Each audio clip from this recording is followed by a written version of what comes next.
Buenas tardes, Arratsaldeon. Voy a presentar a los ponentes y también la materia de la que nos vamos a ocupar hoy, que es una materia francamente fascinante, interesante, importante. Entonces, lo que les quería decir es que la crisis financiera, de la que estuvimos hablando ayer y que ha afectado al sector real de la economía, ha dejado en zona de sombra algunas otras crisis, ¿no? Y en particular la crisis ambiental, lo que le podríamos llamar la crisis de la economía real. Es una denominación que intenta llamar la atención sobre la base en la que estamos desarrollando toda nuestra actividad económica y no económica. Es el medio ambiente y los recursos naturales. Sin ellos no podríamos ni vivir, ni desde luego llevar adelante nuestras actividades económicas. Y es bastante evidente que los humanos a lo largo de los años nos hemos comportado como una especie peligrosa en muchas ocasiones para el planeta Tierra, ¿no?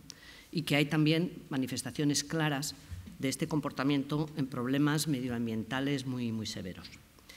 El hecho de que necesitemos el medio ambiente y los recursos naturales para poder llevar a cabo nuestra actividad económica tiene muchas implicaciones.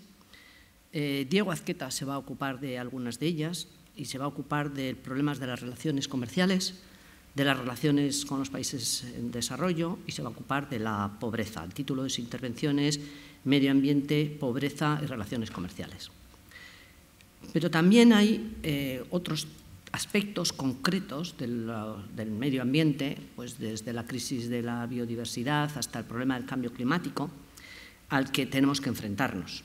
Y me voy a ocupar en un minuto del cambio climático. Al analizar el problema del cambio climático o el deterioro del clima de la Tierra, un bien que nosotros los economistas denominamos como un bien público en oposición a privado y un bien de naturaleza global en oposición a la naturaleza local de la mayoría de los bienes y servicios, pues cuando miramos así al deterioro del clima de la Tierra o al cambio climático, podemos encontrar analogías con la crisis económica de la que hablamos ayer, que puede tener cierto interés resaltar. El comienzo de la crisis financiera se detectaron activos que se han denominado activos tóxicos, activos como los que ayer estuvo hablando el señor Mario Fernández, los CDS, los Credit Default, los créditos de aseguramiento. Entonces, en la base del cambio climático, ¿qué podemos encontrar? Pues también activos tóxicos. Encontramos el carbón, los combustibles fósiles, cuya utilización tiene que dejar de ser una realidad. Tenemos que ir disminuyendo y cambiar el paradigma de la energía. Hay otras analogías, por ejemplo, la globalidad del problema. De la misma manera que la crisis económica y financiera está resultando global, la crisis de la economía real y en particular la del cambio climático es también un problema de magnitud global. Y hay también otra analogía que tiene que ver con el hecho de que sea un problema intertemporal. Afecta a muchas generaciones y son problemas que necesitan de la colaboración de muchísimos agentes para poder obtener soluciones. De ahí que tengamos tantas dificultades. Ayer lo vimos, las dificultades europeas para encontrar colaboración. De hecho, si algo se veía era que más que colaboración parecía que había una guerra, ¿no? entre socios que deberían estar compartiendo una serie de valores y de destinos en común. Pero bueno, haciendo caso al refrán ese de que quien mucho abarca poco aprieta, como no vamos a poder tratar todos estos temas, nos vamos a centrar en la segunda y en la tercera intervención que van a correr a cargo de Claudio Aranzadi y de José Ignacio Ormaeche. Nos vamos a centrar en el cambio de paradigma que el problema del cambio climático nos está exigiendo, que es un cambio de paradigma energético, que nos está exigiendo una descarbonización de la economía. Todos somos conscientes de que el carbón ha estado en la base de la revolución industrial, que el uso de combustibles fósiles lo que ha permitido es mejorar con una velocidad de vértigo las tasas de crecimiento del Producto Interior Bruto, pero también yo creo que todos somos ya conscientes de que las relaciones que hay entre las emisiones de CO2 y el crecimiento económico, que han sido objeto de innumerables estudios, pues nos obliga a este cambio de paradigma de la energía. Y es una tarea muy compleja, pero que es ineludible. Y Claudio Aranzadi nos va a abordar este tema con una ponencia que se titula La repercusión, precisamente en el sector energético, de la reducción de emisiones de CO2. Y José Ignacio nos va a disertar sobre la estrategia energética, más en particular aquí, en Euskadi, en la Comunidad Autónoma del País Vasco. Hecha esta introducción, que yo creo que sirve de marco a lo que vamos a analizar en la sesión de hoy, voy a hacer la presentación de los ponentes por orden de intervención. Le presento primero a Diego.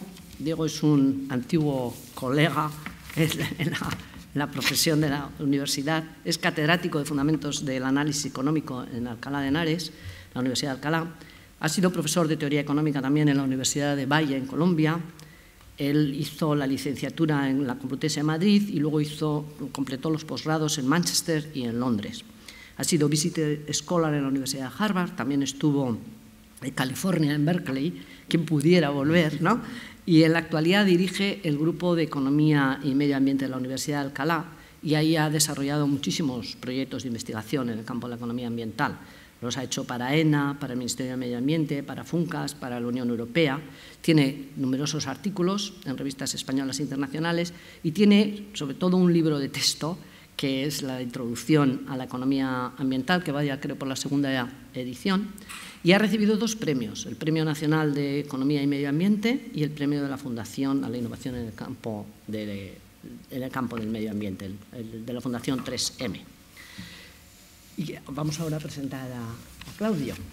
Claudio es ingeniero industrial por la Escuela Técnica Superior de Bilbao, de Ingenieros Industriales de Bilbao, y luego, yo creo que le gustó la economía, hizo la licenciatura en Ciencias Económicas en la Universidad de París I. En el sector público tiene una larga trayectoria que probablemente todos los que estemos aquí recordemos. Fue presidente del Instituto Nacional de Industria, fue primero ministro de Industria y de Energía y después ministro de Industria, Comercio y Turismo. Al final estuvo 5 años en cargos de gran responsabilidad y después fue embajador de España ante la OECD. Pero no solo tiene experiencia en el sector público, sino que también tiene experiencia en el sector privado e incluso en la docencia, como luego diré. En el sector privado ha sido asesor de participaciones industriales internacionales en el BBVA y presidente de Bravo Solution España, en el grupo Italcementi. Y la docencia pues también le ha atraído, porque la verdad es que es profesor invitado en la Barcelona Graduate School of Economics. O sea que es un perfil pues muy similar a los que tuvimos ayer y son perfiles muy similares. Y vamos ya con José Ignacio Ormaeche, que todos lo conocemos porque es el consejero director general del Ente Vasco de la Energía. Él es bilbaíno también, es ingeniero de caminos por la Escuela Técnica Superior de Ingenieros de Caminos, Canales y Puertos de la Universidad Politécnica de Madrid. Tiene un máster en Dirección de Empresas por INSIDE, en la Universidad Comercial de Deusto, y es evaluador del Club de Evaluadores de Euskalit. Y ha trabajado, tiene una gran experiencia en el mundo de la empresa, porque ha trabajado en el grupo Gamesa, desempeñaba la dirección de operaciones de Gamesa Eólica. También dentro del grupo Gamesa asumió la responsabilidad de ser gerente de Siemsa Norte, fue director general, primero inicialmente era gerente y luego director general, y antes fue director de marketing y tecnología de Coinpasa y director adjunto del Centro Tecnológico Robotiker. Como ven, tenemos a 3 ponentes que reúnen todas las competencias como para hacer que la sesión de hoy sea realmente interesante y que merezca la pena haberse desplazado hasta esta sala. Entonces, el orden de intervención será primero Diego, después Claudio y después José Ignacio.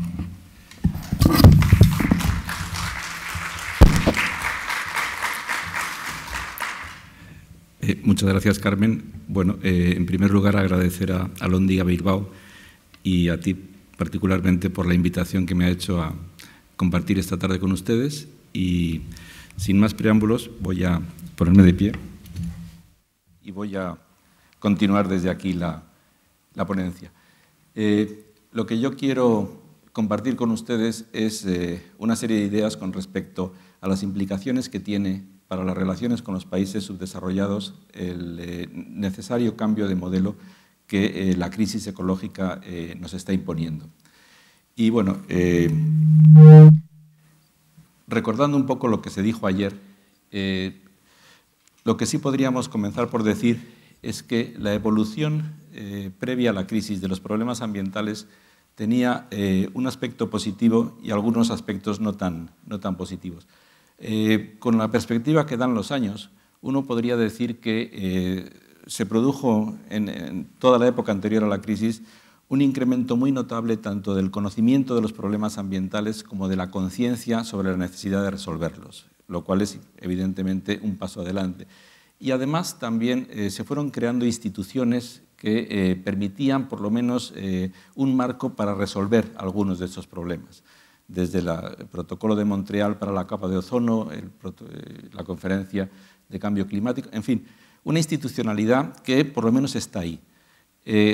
También hay que decir que los avances no fueron lo rápidos ni lo intensos que hubiera sido necesario.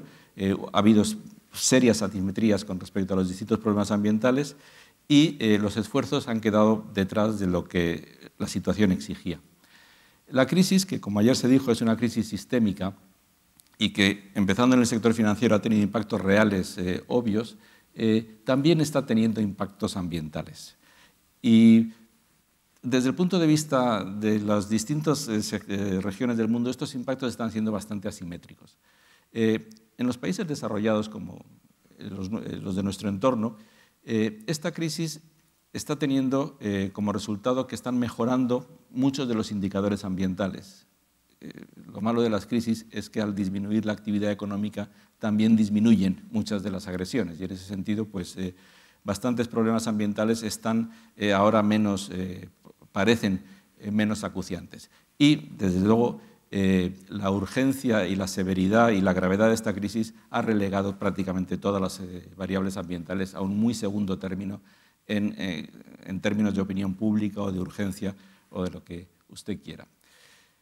En los países pobres las cosas son bastante distintas, porque hay un grupo de países que no es que se esté aprovechando de la crisis, sino que está resistiendo la crisis bastante bien y, sin embargo, hay otro grupo al que la crisis le está golpeando prácticamente con la misma severidad que a nosotros. Y esto también tiene una relevancia clave en términos de la evolución ambiental.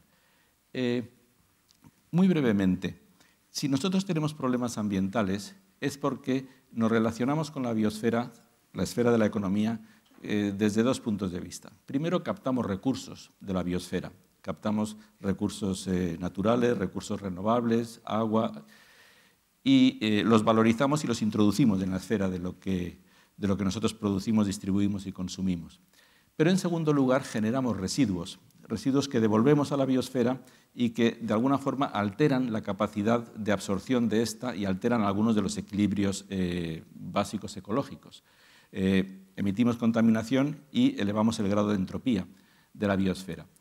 Y lo que con el paso del tiempo no hemos tardado en comprobar es que, tal y como estábamos haciendo las cosas, este modelo no es sostenible. Las presiones que por los dos lados estamos haciendo sobre la biosfera nos obligan a recapacitar un poco hasta dónde podemos seguir así.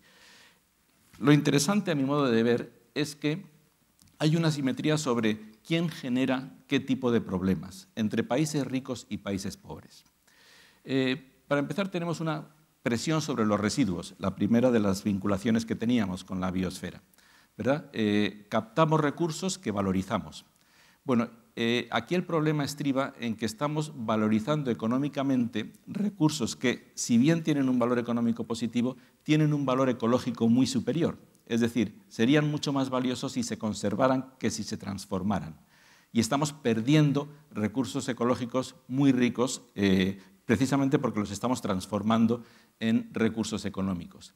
Y esto nos está generando la pérdida de diversidad biológica, la deforestación, está agravando el cambio climático y nos está llevando a que algunos recursos, tanto renovables como no renovables, se estén agotando.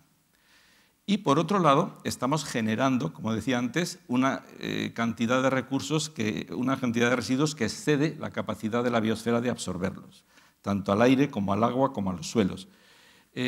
Sin embargo, podría, así, simplificando mucho, y aunque no sea del todo cierto, podríamos asociar el primer tipo de problemas con los que se originan en los países subdesarrollados, son ellos, o es allí donde se está produciendo esta presión insostenible sobre los recursos naturales, y la generación de residuos está más bien centrada en los países ricos, que tienen unos patrones de consumo que son los que generan estos elevados niveles de contaminación. Y claro, las tasas de crecimiento de países que en este momento las tienen muy altas están coadyuvando a agravar este problema, pero con unos niveles per cápita muy inferiores a los nuestros. O sea que podríamos decir que la pobreza genera una presión insostenible sobre recursos que son absolutamente necesarios y la riqueza o el crecimiento genera un exceso de residuos con respecto a la capacidad de absorción de la biosfera. Bueno, cuando salgamos de esta crisis tendremos que volver otra vez a un camino de desarrollo sostenible. Y esto quiere decir por lo menos tres cosas. Primero quiere decir que tendremos que optar, como se desarrollará a continuación, por economías más bajas en carbono para tratar de reducir la gravedad del cambio climático. Hasta el punto, la situación es grave, que ya en este momento no solo se discute sobre la necesidad de tratar de frenar el cambio climático, sino sobre todo sobre la necesidad de adaptarse a un cambio climático que ya está ahí. O sea, que ya no vamos a poder echar atrás, ¿verdad? Es el propio plan europeo de necesidad de acondicionarse al cambio climático. En segundo lugar, y esto me parece suficientemente grave como para que le diéramos una importancia mayor de la que se le da, debemos de tratar de preservar la diversidad biológica. Probablemente este sea un problema tan grave como el del cambio climático, pero que no ha recibido ni la atención ni tiene la institucionalidad necesaria como para resolverse hoy por hoy. Y en tercer lugar tendremos que apostar por una gestión sostenible de nuestros recursos naturales, no solo los renovables convencionales como los bancos pesqueros, sino también el agua, la tierra, este tipo de cosas. Bueno, ¿cuál es el papel de los países pobres en este proceso? Los países pobres, que como digo son los que presionan sobre los recursos naturales, tienen una base, que es la base natural, sobre la que pueden tratar de colocarse en el mercado internacional resolviendo sus problemas más obvios de pobreza y de atraso. Claro, pueden aprovechar de esta base natural, pero este aprovechamiento va a estar condicionado por tres variables económicas que son las que arrojan una cierta nube de pesimismo sobre el futuro. El primero es que en estos países el valor que la sociedad da a la calidad del medio ambiente es inferior al que le damos nosotros. No porque los impactos no sean los mismos, sino porque los niveles de renta hacen que haya urgencias prioritarias sobre una conservación medioambiental. O sea, nosotros cuidamos ya el medio ambiente porque tenemos resueltas básicamente nuestras necesidades más perentorias, pero en estos países esto no es así y esto se traduce en que el valor que se le da a pérdidas o a deterioro ambiental sea inferior al que le daríamos nosotros. En segundo lugar, muchos de estos países tienen un elevado nivel de endeudamiento que en los mercados actuales internacionales les está costando bastante refinanciar. Tienen, como veremos enseguida, unos coeficientes de riesgo país bastante altos, lo que quiere decir que su acceso a la financiación internacional es complicada. Y en tercer lugar, el mismo hecho de estar subdesarrollados indica que tienen una tasa de ahorro subóptima, es decir, que les gustaría crecer a la mayoría de ellos más de lo que están creciendo. Y esto supone que se primaría la inversión sobre el consumo. El resultado de todo esto es que va a ser económicamente rentable para ellos, desde una perspectiva social, no individual ni privada, va a ser económicamente rentable para ellos explotar sus recursos naturales más allá de lo que sería deseable y que con ello nos van a generar una pérdida ecológica a todos si no le ponemos remedio. Esta es simplemente una transparencia que indica lo que les mencionaba hace un momento. En estos países los dólares son mucho más valiosos de lo que el tipo de cambio oficial refleja, simplemente porque tienen un control de cambios o tienen unas restricciones de balanza de pagos que hacen que el valor de un dólar, la rentabilidad de obtener un dólar sea muy alta. Tradicionalmente esto se calculaba con unos modelos del Banco Mundial que no hacen al caso, pero hoy la situación es muchísimo más sencilla. Fijémonos en un país como por ejemplo Argentina, que aparentemente no tiene graves problemas de deuda, aunque todavía tiene que negociar. la última parte con el Club de París. Bueno, su riesgo país está por encima de los 800 puntos. Venezuela, 1000 y pico. Ecuador, otros tantos. Esto quiere decir que el tipo de interés al que puede conseguir dólares en el mercado internacional está 8 puntos por encima del que necesitaría, o el que se paga por los bonos del Tesoro norteamericanos. Bueno, eso quiere decir, por tanto, que ese es el precio que le cuesta a un país, de los que acabo de mencionar, conseguir un dólar. Si usted lo consigue dentro del país, la rentabilidad de haberlo conseguido es por lo menos de un 10%, que es una rentabilidad muy alta en comparación con la rentabilidad de cualquier otra inversión. Con lo cual hay una presión para encontrar lo que se denomina eufemísticamente nuevos yacimientos de divisas, es decir, productos que uno pueda exportar. Y aquí los recursos naturales ocupan un papel obvio. Simplemente para que vean ustedes cuál es el riesgo país y cómo se ha comportado en algunos países de los que estamos hablando, en este caso latinoamericanos. Todos están bordeando el 200%. En la punta, hacia mediados del año 2009, se disparan, pero tienen algunos que no son precisamente los menos ricos en recursos naturales que ya están bordeando los 1000 o 1200. ¿Esto qué quiere decir? Que países ricos en recursos naturales que tienen este diferencial de riesgo obtendrían una rentabilidad altísima exportando intensivamente estos recursos naturales. Con lo cual, ¿cuál va a ser el resultado? Bueno, el que la tasa de ahorro sea subóptima, como les decía antes, quiere decir que los tipos de interés con los que se van a descontar las cosas que ocurren en el futuro van a ser muy altos. Con lo cual, prima el corto plazo, prima la explotación en el corto plazo. ¿Y cuáles van a ser las consecuencias?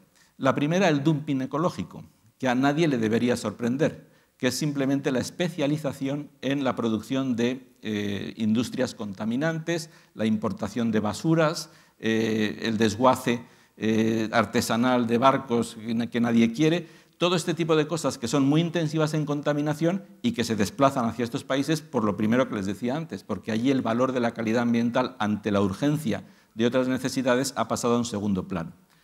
Esto quiere decir simplemente que la naturaleza se va a tratar como un recurso y no como un patrimonio.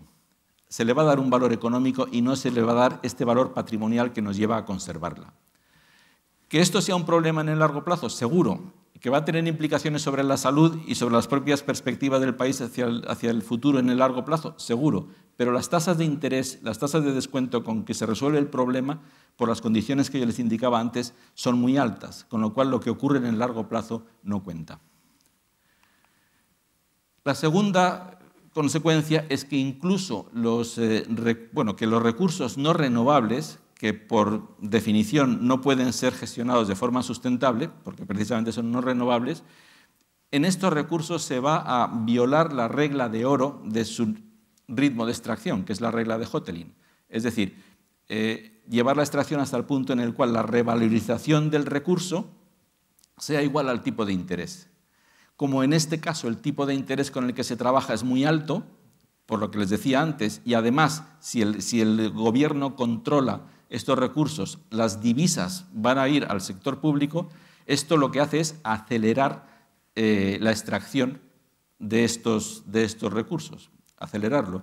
Es como si usted tiene un barril de petróleo, usted tiene un activo que le produce dos tipos de rendimiento. Si lo deja en el subsuelo, la tasa a la que ese barril se revalorice, la tasa a la que ese barril gane precio con el paso del tiempo. Si usted lo saca, la rentabilidad que le dan los dólares que usted obtiene al venderlos. Si esa rentabilidad, como les decía antes, es muy alta, pues entonces usted lo saca. Y eso es lo que va a ocurrir, porque la tasa de rentabilidad de los dólares es más alta que la tasa de revalorización de estos activos. Y esto lleva a que estos países tengan lo que se llama un ahorro genuino negativo.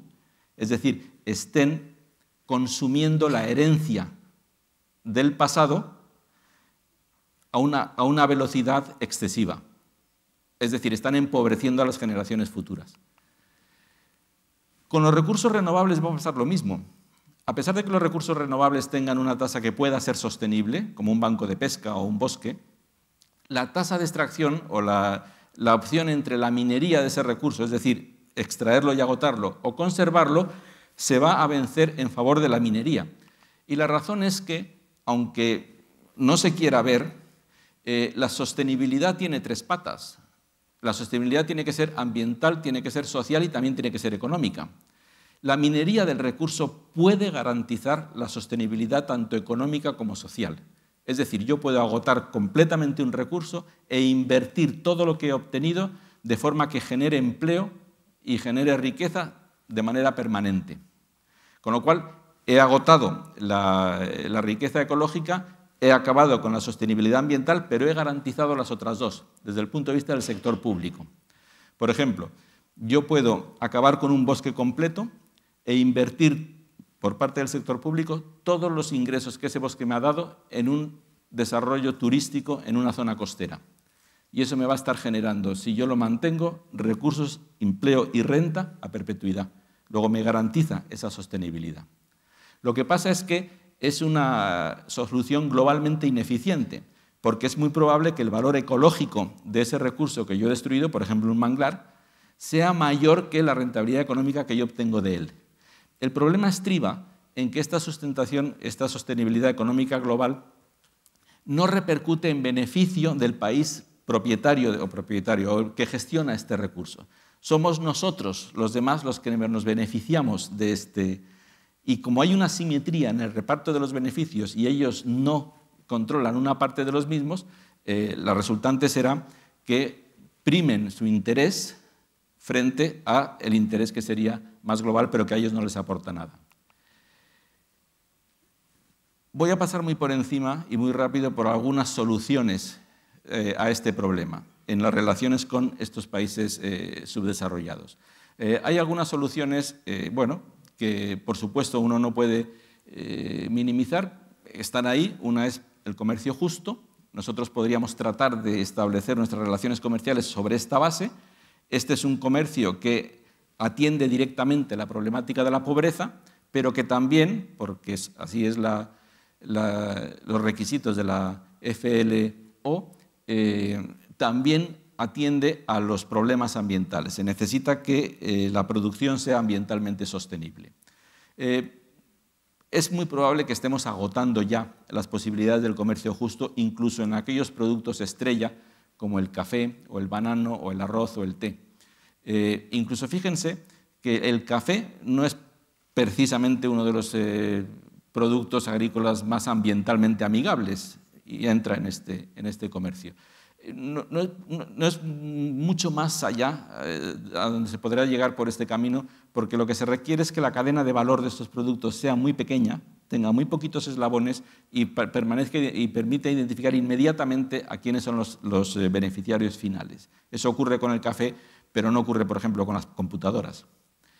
La certificación ambiental de la madera, esa es otra posibilidad que esta sí está directamente enfocada hacia la conservación de los bosques, y así nació el sello FSC. Sin embargo, si bien en el 92, cuando empezó, el 80% de la madera certificada provenía de los bosques tropicales, hoy más del 80% proviene de los bosques boreales. O sea, el grueso de la madera que se certifica actualmente viene de los países desarrollados, viene de Europa y América del Norte. Razones hay todas las que usted quiera, pero lo cierto es que si estaba pensado para proteger los bosques tropicales, no lo ha conseguido porque esta madera no se está certificando.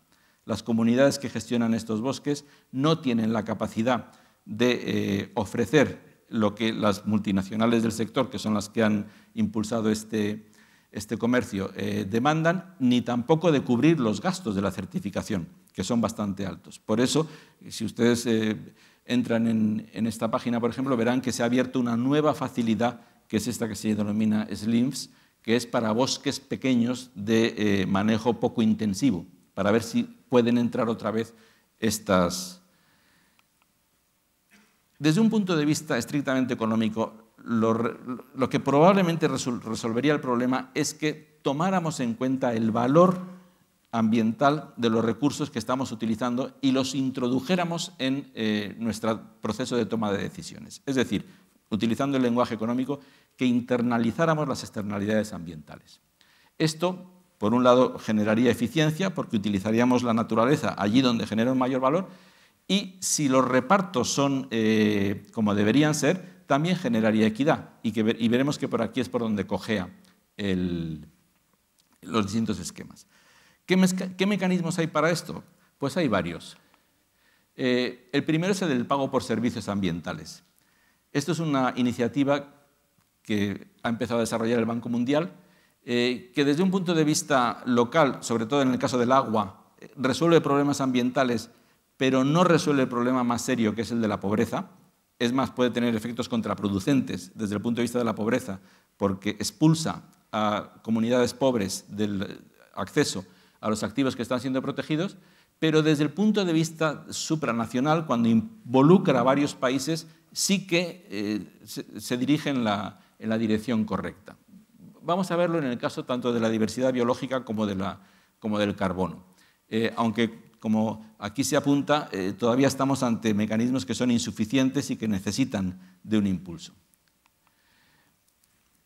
Bueno, esto es una simple muestra de cuál es el tamaño relativo de los países en función de sus emisiones de gases de efecto invernadero, para que vean ustedes dónde y quién emite, ¿verdad?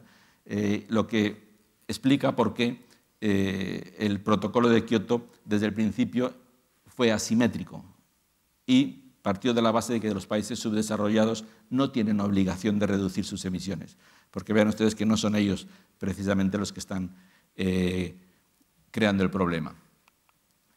Y el protocolo de Kioto nos ofrece un primer mecanismo para remunerar a los países subdesarrollados que apuestan por una economía baja en carbono, que son los mecanismos de desarrollo limpio.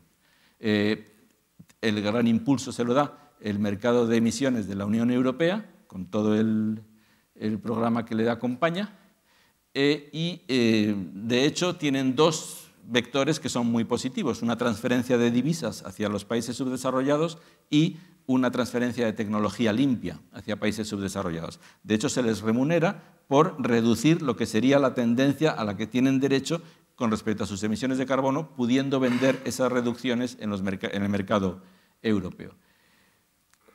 Sin embargo, no ha dado los resultados que se esperaban, y no lo ha dado porque tiene tres problemas que no son menores. El primero es el de la cláusula de adicionalidad, que tal y como lo interpreta la Oficina de Montreal del Mecanismo de Desarrollo Limpio, penaliza a los países subdesarrollados, porque les obliga a mostrar que en ausencia de estos certificados, el proyecto que ellos están presentando para su certificación no hubiera sido rentable. Lo cual quiere decir, por tanto, que hay un incentivo perverso para hacer las cosas mal y que luego aparezca como rentable aparezca como no rentable lo que tendría que haber sido rentable desde el principio. En segundo lugar, porque aunque el protocolo de Kioto lo acepta, la Unión Europea no acepta los proyectos de reforestación, que son estos proyectos LULUCF que aparecen ahí. Y no los acepta por unos argumentos que pueden ser más o menos sensatos, pero fácilmente subsanables, que es el hecho de que son proyectos que no son permanentes, que usted reforesta un bosque, captura carbono en ese bosque, mañana viene un incendio, se lo lleva por delante y todo el carbono ha vuelto a la atmósfera. Bueno, para eso están los seguros. Y el tercero es que si no se han aceptado los proyectos de reforestación, tampoco se aceptan los proyectos de conservación de bosques como mecanismos que permitieran acceder a estos créditos de reducción. Con lo cual, se ha quedado en un mecanismo más bien alicorto, que no fue resuelto ni en Copenhague ni en Cancún y que yo creo que ni siquiera se va a mencionar en la que nos viene la siguiente. Vamos con la diversidad biológica. Como les decía, es un problema incluso más serio que el del cambio climático, porque de la conservación de la diversidad biológica probablemente dependa el equilibrio en la vida del sistema. El problema es que tenemos una asimetría tremenda entre el conocimiento con respecto a la diversidad biológica. Conocemos muy bien cuáles son los costes de la conservación. ¿Qué le cuesta a usted conservar un entorno para que no se pierda la diversidad biológica que atesora? Son los costes de vigilancia, control y los costes de oportunidad de lo que hubiera usted hecho con ese territorio si le hubieran dejado explotarlo. Pero desgraciadamente no conocemos cuáles son los beneficios. Como digo aquí, nos falta un informe Stern que nos dijera cuáles serían los beneficios de conservar esta diversidad. No los conocemos porque normalmente los estudios que se han hecho no valoran la diversidad biológica, sino que valoran determinados recursos biológicos. Valoran, por ejemplo, lo que la gente estaría dispuesta a hacer para conservar el lince ibérico o la ballena jorobada, pero eso no es la diversidad biológica. No conocemos, y ese es el problema, cómo serían las cosas si perdiéramos una parte de esa diversidad biológica. El informe Stern funcionó porque fue capaz de modelizar con todas las incertidumbres del caso cómo sería la economía en el año 2050 si la temperatura del planeta aumentara 4 a 5 grados. Y te puede decir entonces cuál es el coste de que eso pase. Pero nadie nos ha dicho cómo sería la vida en el planeta en el año 2050 si perdiéramos un 30% de la diversidad biológica, que ni siquiera sabemos cuánta tenemos. Con lo cual es imposible saber qué pérdidas estaríamos experimentando si eso ocurriera. Esto nos complica mucho las cosas y entonces nos obliga a irnos a tratar de, por lo menos, si vamos a querer conservarla, pues remunerar a quien la conserva por lo que tiene que sacrificar por hacerlo. Y es precisamente calcular estos costes de conservación y por lo menos decirle, bueno, si usted nos va a conservar esto, nosotros le compensamos por lo que hubiera usted ganado si nos lo hubiera explotado y además lo que le cuesta conservarlo. Bueno, pues aquí tampoco podemos echar las campanas al vuelo. Les voy a poner el ejemplo de la iniciativa Yasuní, que muchos de ustedes a lo mejor conocen. Es una propuesta del gobierno ecuatoriano, que es un gobierno altamente endeudado, con un porcentaje de su población bajo el nivel de pobreza muy alto, y que tiene petróleo. Y tiene petróleo en un sitio ambientalmente muy valioso, que es el Yasuní, el Parque Nacional Yasuní, que está considerado intangible en el Ecuador. Y entonces, claro, lo que sabemos es que si ese, ahí lo tienen ustedes, en la frontera debajo de la frontera con Colombia y encima de la frontera con Perú, Parque Nacional Yasuní, se medio puede leer allí a la derecha. Aquí está los pozos de petróleo que en este momento existen en esa zona del Yasuní. Y ahí están el yacimiento ITT, que es el más importante de todos. Bueno, esto es lo que ocurre cuando se saca el petróleo de allí. En primer lugar, los pozos no ocupan nada, lo ven ustedes arriba a la izquierda, no deforestan prácticamente nada. Pero si nos movemos a la derecha, las petroleras abren esas sendas para comunicarse los campamentos con las zonas de transferencia, con los ductos y con los pozos. Abajo, los campesinos llegan por esas carreteras y empiezan a talar para cultivar. Y lo que les queda es, al final, lo de la izquierda. Han quemado todo el territorio y lo han empezado a cultivar. Con lo cual, hay un proceso de deforestación que en el caso del Ecuador, en la zona anterior, donde estaban los yacimientos actuales, que es el Cuyabeno, generó las tasas de deforestación más altas de toda América Latina. Y esto es lo que ocurre si se saca de forma convencional el petróleo de la ITT. Y esto es lo que se pierde. Este es el Parque Nacional Yasuní. Si ustedes entran en cualquier página web de este parque, verán que es uno de los sitios más ricos en diversidad biológica del mundo. Y además que contiene, es territorio de una serie de indígenas, tanto los guaraníes que tenemos aquí, como algunos indígenas voluntariamente aislados, como los Tagadere o los Tarenomami, que habitan en la zona. O sea, es ¿cuál es la propuesta que hace el gobierno ecuatoriano? Y lo hizo en 2007, ya han pasado unos cuantos años. Bueno, pues simplemente nos dice, ¿ustedes quieren que se conserve esa diversidad biológica ahí? De acuerdo, páguennos, no páguennos lo que hubiéramos ganado si hubiéramos sacado el petróleo, páguennos la mitad de lo que hubiéramos ganado si hubiéramos sacado ese petróleo. Y si usted no está seguro de que yo vaya a cumplir con el hecho de no sacarlo, la mitad de lo que usted me paga, yo lo llevo a un fondo fiduciario que controla el organismo que usted me diga, para si por llegado el caso no cumplimos, usted pueda recuperar lo que invirtió. Algunos de ustedes se acordará de las cifras que se mencionaron ayer sobre los rescates de los distintos bancos en los distintos países, ¿verdad? Bueno, compárenlo con lo que estaba pidiendo el gobierno ecuatoriano para salvar este parque nacional. 1.750 millones de dólares. 1.750 millones de dólares. No ha tenido ninguna respuesta. No ha tenido ninguna respuesta. Para terminar, el problema de tratar de resolver la problemática del subdesarrollo a partir de los recursos naturales es que los países subdesarrollados en general, aunque la intuición nos dice lo contrario, son muy pobres en recursos naturales. La inmensa mayoría de los países subdesarrollados son muy pobres en recursos naturales y eso dejaría fuera el grueso de estos países. Por lo tanto, podríamos tratar de enfocar directamente el problema a partir de lo que les está ahogando, que es la deuda. Y una posibilidad obvia es condonársela, perdonársela. En general, no solo los economistas, la opinión pública, y yo creo que con razones muy de peso, está en contra de esta solución, de perdonar la deuda. Hay lo que se llama una fatiga del donante que cada vez es más fuerte. Y es porque simplemente, en la mayoría de los casos, el país al que se le ha perdonado la deuda inmediatamente recupera la senda del endeudamiento, los dirigentes roban todo lo que pueden y el país a los pocos años vuelve a estar como estaba. Con lo cual, hay incentivos muy perversos para que esto sea así. Pero habría una solución alternativa, que ya entramos en el terreno de la utopía, que propuso Michael Torras hace algunos años, calculando la deuda ecológica. Porque si bien es cierto que estos países tienen una deuda económica con respecto a los países ricos, ¿por qué no miramos a ver si resulta que nosotros tenemos una deuda ecológica con respecto a estos países? Y para eso lo que Torras hizo fue simplemente calcular una cosa que muchos de ustedes habrán calculado para ustedes mismos, que es la huella ecológica de cada uno de estos países, que es la demanda de naturaleza que tiene un habitante de cualquier parte del mundo.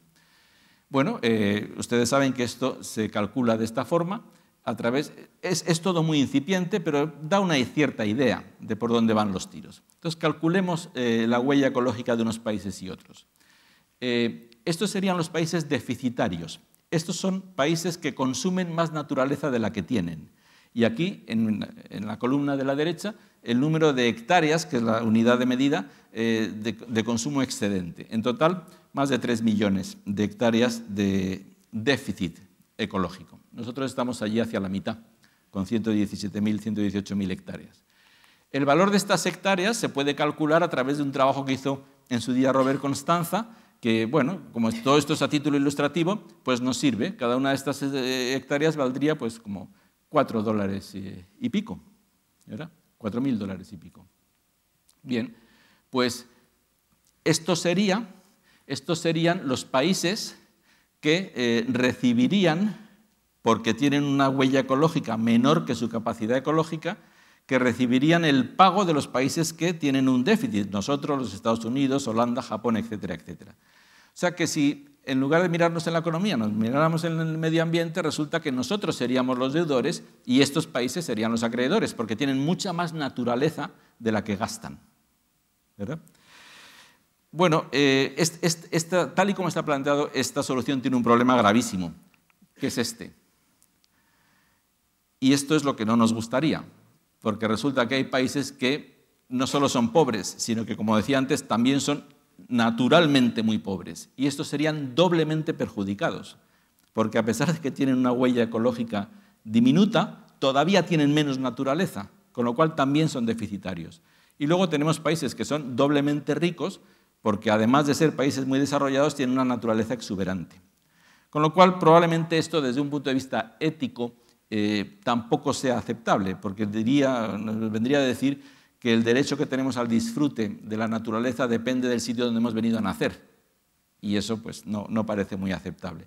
Pero si en lugar de calcularlo con respecto a la dotación de cada uno, lo calculáramos con respecto a la dotación que le correspondería a cada uno, si el planeta lo repartiéramos por igual entre todos, entonces sí que tendríamos un buen sistema para decir quién es deudor, quién está consumiendo más planeta del que le corresponde y quién es acreedor, quién está consumiendo menos planeta del que le corresponde.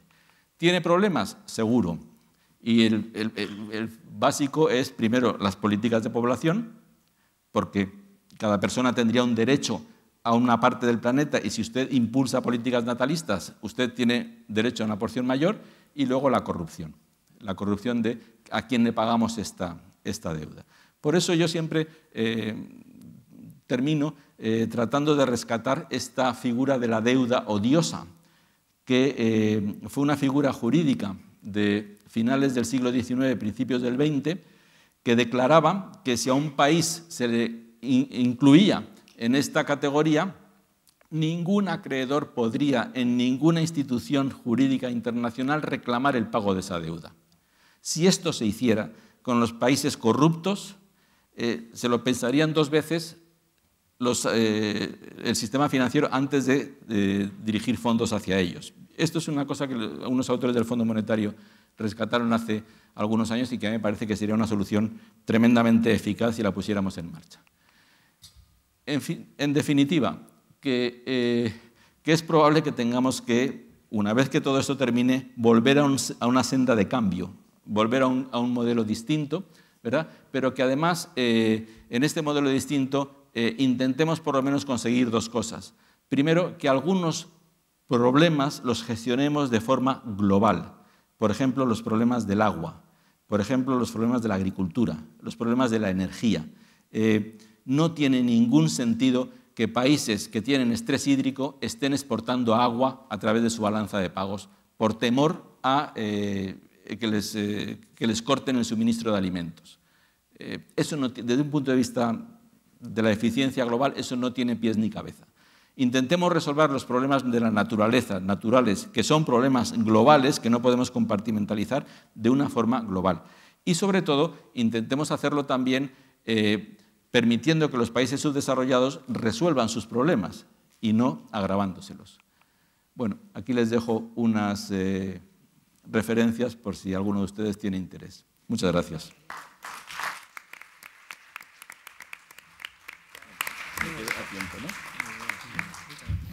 Bueno, tiene la palabra ahora Claudio Aranzadi.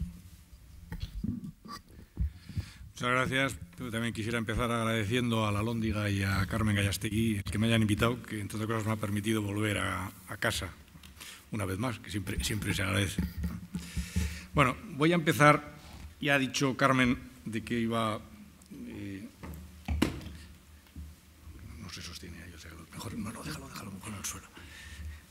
¿En qué iba a consistir mi intervención? Que era, digamos, examinar las repercusiones que sobre el sector energético tienen los objetivos de reducción de emisiones de CO2, como el gas más importante, hay otros, pero el de efecto invernadero. Para empezar, quisiera señalar lo que es un lugar común siempre en este tipo de intervenciones, que son los tres objetivos que la Unión Europea ha marcado para la política energética, que son la competitividad, es decir, un suministro de energía barato, a bajo coste, la seguridad, es decir, un suministro de energía con baja probabilidad o bajo riesgo de interrupción, y sostenibilidad, es decir, un suministro de energía con el menor impacto medioambiental posible. El problema que se plantea con estos tres objetivos es que entre el primero, el de competitividad y por tanto suministro barato de energía, y los otros dos, el de seguridad y sostenibilidad, existe lo que los economistas llaman un trade-off, es decir, un dilema. Cuanto más seguridad y más sostenibilidad, más coste. Por lo tanto, es necesario llegar a un equilibrio entre los objetivos. Otra forma de plantearlo, que es como realmente se plantea, es decir, bueno, ¿cuál es el objetivo de la política energética comunitaria? La minimización del coste de suministro sometido a dos restricciones, una de tipo que refleja la seguridad y otra que refleja la sostenibilidad.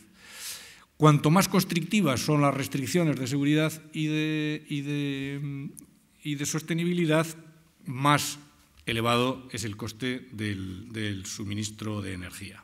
Es decir, que se impone de alguna manera un sobrecoste a lo que ocurriría con el suministro de energía si no hubiese estas restricciones. Se puede decir que realmente no añade ningún coste, porque como han comentado antes Carmen y Diego, se puede decir, oiga, mire usted, si usted paga, si establecemos unas restricciones de seguridad es como hacer pagar por el bien público de la seguridad, y si establecemos unas restricciones medioambientales es como si estuviésemos pagando por la mitigación de los problemas medioambientales que se pudiesen crear. Pero bueno, en cualquier caso da igual.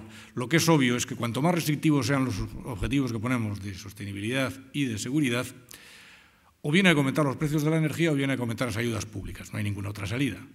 Y por lo tanto, esto es importante. O dicho de otra manera, algo que normalmente no se suele decir en los foros políticos, donde normalmente se defiende algo que es imposible. Es decir, energía barata, limpia y segura. No se puede. La energía limpia y segura es energía cara. Y esto es conveniente transmitirlo a la opinión pública. No se le puede vender cosas que realmente son internamente contradictorias. ¿Cómo se materializan de manera más concreta estos objetivos en Europa? Pues es bien conocido, los famosos los objetivos cifrados que existen en Europa suelen expresarse con la cantinela 20-20-20 para 2020, es decir, un 20% de reducción o de contribución al ahorro energético respecto a la tendencia, un 20% de penetración de las energías renovables y un 20% de reducción de las emisiones de CO2 en el año 2020 en relación a 1990. Pero a largo plazo, estos objetivos son muy exigentes, no me voy a detener ahora, pero todavía son más exigentes los objetivos que es necesario, los objetivos que se ha fijado, por ejemplo, la Agencia Internacional de la Energía, para cumplir el requerimiento del Acuerdo de Copenhague de aumentar para el año 2050 solo 2 grados la temperatura mundial. El objetivo que habría que cumplir para aumentar solo 2 grados la temperatura mundial es reducir las emisiones de CO2 para el año 2050 en un 50%. En Europa, de acuerdo con la Agencia Internacional de la Energía, nos correspondería reducir un 75%. Para que se hagan una idea de las dificultades de estos objetivos, antes de la crisis económica, la tendencia de la evolución de las emisiones de CO2 llevaría en 2050 a un crecimiento del 100%. Es decir, para cumplir con los objetivos de Copenhague, habría que invertir, por decirlo así, la tendencia desde una tendencia que nos llevaría a un crecimiento del CO2, de emisiones de CO2 de un 100%, a una reducción de las emisiones de CO2 del 50%. Y esto no son solo números. Si se mantuviese la tendencia del crecimiento del 100%, aumentaría la temperatura del planeta en 6 grados centígrados, lo cual, de acuerdo con la tesis de los científicos, crearía extraordinarios problemas derivados del cambio climático. ¿Qué problema existe?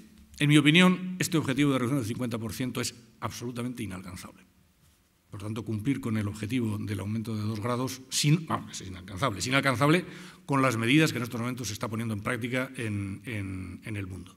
¿Por qué es inalcanzable? Primero, porque no se ha llegado todavía a ningún acuerdo global, en ninguna cumbre. Lo más que se llegó en Copenhague es a decir que efectivamente hay que conseguir que en el año 2050 aumente 2 grados la temperatura del planeta. Y además hay que conseguir un acuerdo vinculante que sea global, no regional. Hasta ahora los únicos que tenemos un objetivo cifrado vinculante somos los europeos. Pero las emisiones de CO2 de Europa de carácter energético son el 15% de las emisiones totales en el mundo. Por tanto, lo que hagamos nosotros puede tener un efecto de ejemplo, pero desde luego el impacto global es muy pequeño. Basta comparar, por ejemplo, con China, que tiene unas emisiones de un 23%, representan el 23%. Me estoy refiriendo a las emisiones de CO2 de origen energético, el 23% de las emisiones mundiales, o incluso Estados Unidos, que representa el 19%. Es decir, sin un compromiso vinculante que afecte al menos a Estados Unidos y a China, no tiene ningún sentido lo que estamos haciendo en Europa. Me refiero desde el punto de vista cuantitativo. Tiene un valor ejemplificador, pero no tiene ningún impacto cuantitativo. Por otro lado, el llegar a conseguir este objetivo de reducción del 50% exige un radical cambio tecnológico en muchísimos subsectores energéticos. Existe la necesidad de cumplir con unos objetivos de mejora de la eficiencia energética, luego me referiré, enormes, y de cambio en el uso de combustibles muy difícil de lograr a los precios de mercado. Es necesario abordar un enorme programa inversor en lo que queda de medio siglo. Y por último es necesario tener un marco regulatorio adecuado en algunos sectores como el sector eléctrico, cosa que no tenemos. ¿Por qué es difícil un acuerdo global en el terreno de las emisiones de CO2? Por lo siguiente, hay una identidad que está convirtiéndose muy famosa que se llama la identidad de Kaya, que como todas las identidades es una cosa que es la multiplicación de 4 factores. Es decir, las emisiones de CO2 pueden expresarse como multiplicación de 4 factores. Uno es las emisiones de CO2 por unidad de energía, es decir, la intensidad, por decirlo así, en CO2 de la energía utilizada. El otro es la energía utilizada en relación al PIB, por lo tanto, la intensidad energética de la actividad económica, el otro es el PIB per cápita o renta per cápita y el otro es la población.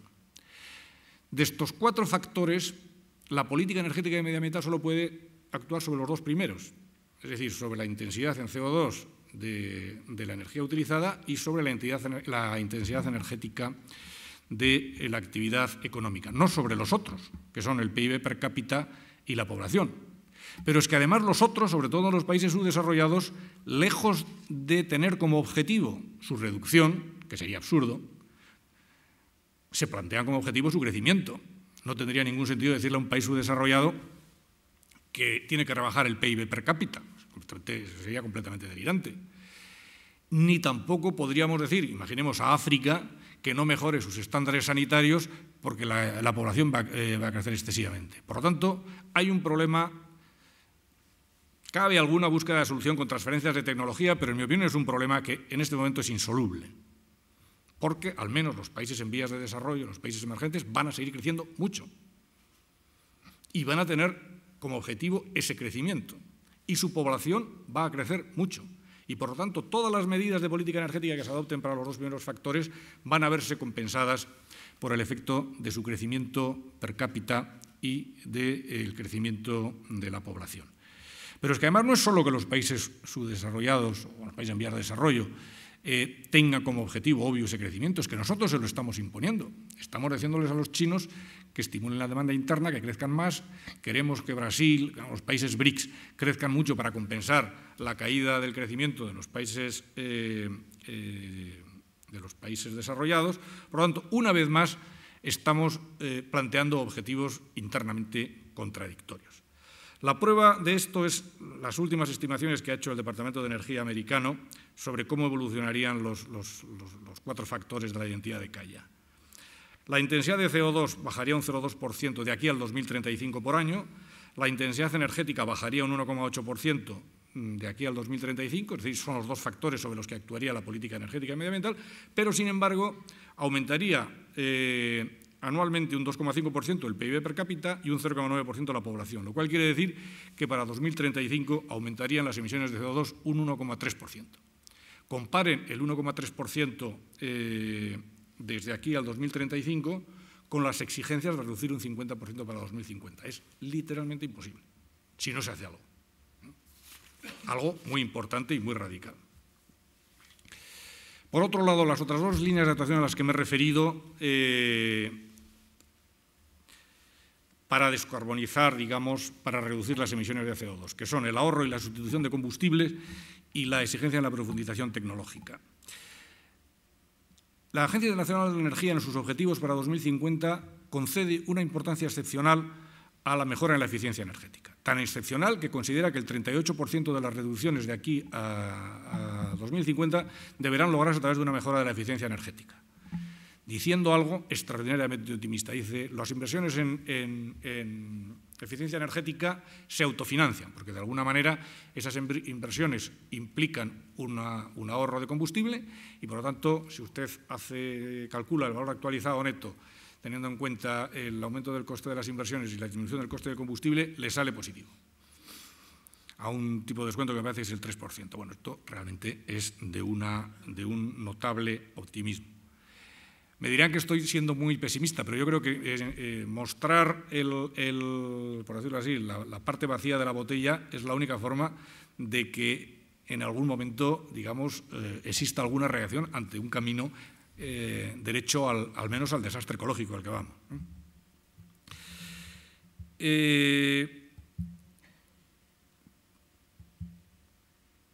Por otro lado, digamos, con las mejoras en la eficiencia energética existe un problema, que es el efecto rebote. El efecto rebote es lo que los economistas llaman el efecto renta y sustitución. Si usted mejora, imaginemos, mejora la eficiencia de las bombillas, si usted mejora la eficiencia de las bombillas, realmente lo que está obteniendo es el mismo servicio de iluminación que tenía antes a un precio más bajo. Y por lo tanto, si a un precio más bajo, hay una reacción inmediata del señor de la casa que es poner más bombillas. Y como es más rico porque, digamos, el precio es más bajo, pues hacer alguna otra iniciativa en el terreno energético que no tiene por qué resultar. Esto parece una tontería, pero no es una tontería. Digamos, empíricamente se ha constatado que el efecto rebote es significativo. Esto es un indicativo más de que el objetivo que plantea la Agencia Internacional de la Energía es un objetivo notablemente pesimista. Me voy a referir ahora a otra de las líneas de actuación muy importantes, que es la sustitución de combustibles, de combustibles fósiles por no fósiles y de combustibles fósiles de alta emisión de CO2 por combustibles fósiles de baja emisión de CO2. La orientación general en el terreno energético que esta estrategia toma es decir, bueno, descarbonicemos el sector eléctrico y aumentemos la electrificación de otros consumos, sobre todo el del transporte y el del consumo doméstico.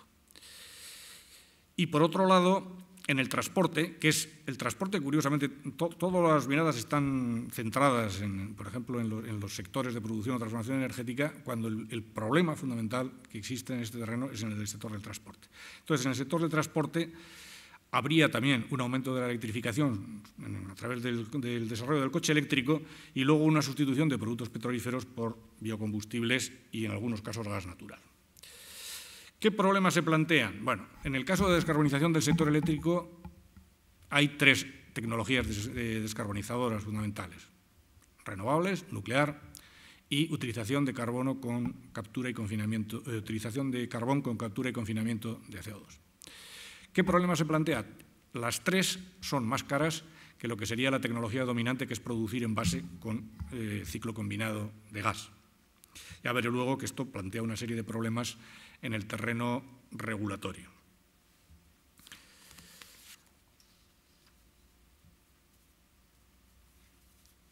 En lo que se refiere, y luego además, digamos, a este sobrecoste de la generación por utilización de renovables, de nuclear y de captura y confinamiento de carbono. En el caso de la captura y confinamiento de carbono, además, hay una incertidumbre tecnológica. Todavía no existen plantas a escala industrial para generación, en la industria sí, para la generación de captura de CO2.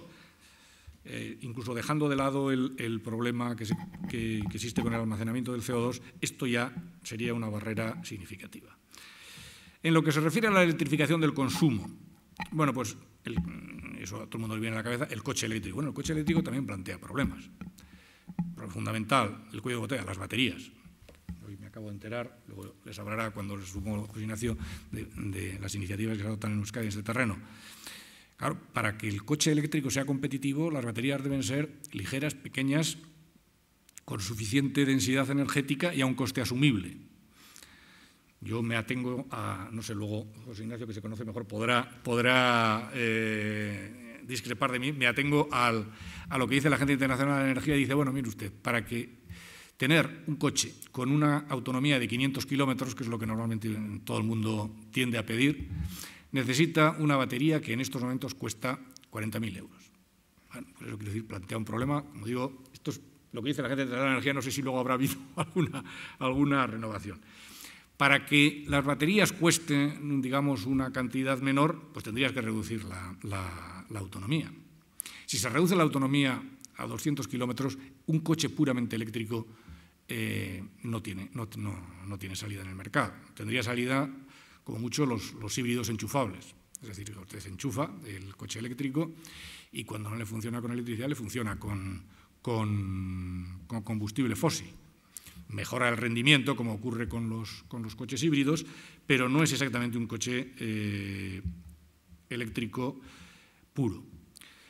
Es cierto que el coche eléctrico, aunque sea más caro que el equivalente de gasolina o de diésel, tiene un impacto positivo en el sistema eléctrico, siempre que se consiga que se carguen las baterías de los coches eléctricos en las horas valla, cosa que tampoco, digamos, en teoría está muy bien, pero conseguir que todos los poseedores de coches las carguen por las noches, por ejemplo, pues no es... Pero bueno, se puede conseguir. Y eso tiene un efecto positivo porque alisa la curva de carga del sector eléctrico y permite una utilización más eficiente de la capacidad de generación. ¿Qué pega tiene eso? Que según sea el mix de generación del sector eléctrico puede aumentar los precios de mercado.